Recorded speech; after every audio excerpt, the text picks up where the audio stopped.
Now we are going to look at commands that manage files. We're going to start with a command that creates files. Before I do that, I'll say ls so we can see that this directory is actually empty. Now if I say touch new file 1, I see that I now have a file in this directory, new file 1. New file 1 is an empty file, so touch just creates empty files.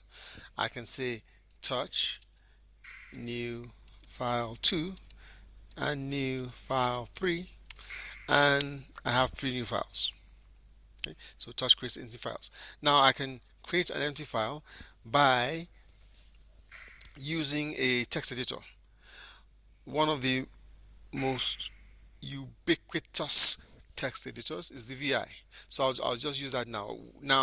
I am not going to tell you how to use the VI editor till a later chapter, but right now we're just going to see that it can create files. So I'll say VI new file 4, and I go in there, I type this is my latest file, and I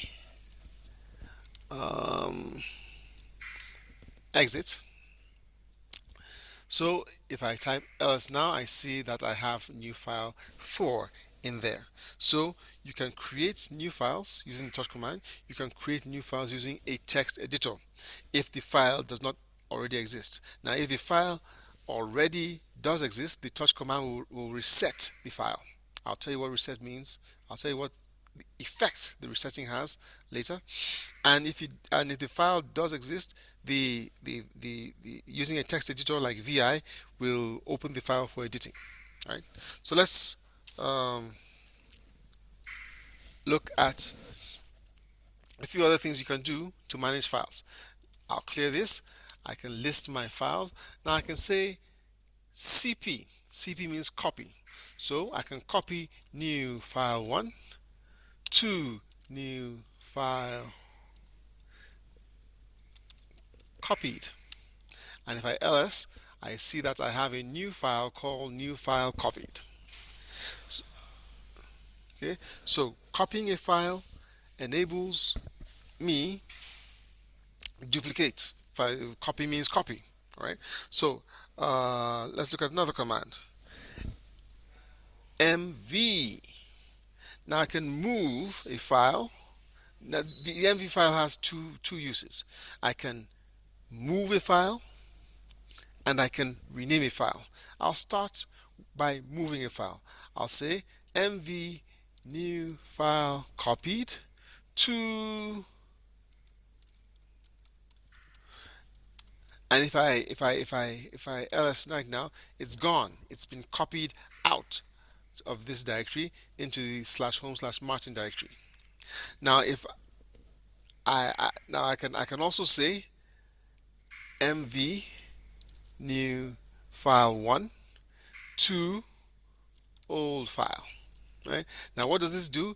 It actually changes the name of the file. So mv can copy a file if you have different directories named, but if no different directories are named, mv will rename the file. Right? So if I ls now, I will see that mv has renamed new file 1 into old file. Okay. Now let's look at a command that can view the contents of a file. Cat. I'll say cat new file 4, and I can see the contents of the file that I put into new file 4 when I created it. Okay. So the other files are empty. So if I said cat new file 1, oh, it's gone. All right. So cat new file 3, and it's empty. All right. So those are a few things you can do to manage files. You can create files, you can copy, you can rename, and you can move, and you can view the contents in them. Let's take a few questions before we take the next file management questions.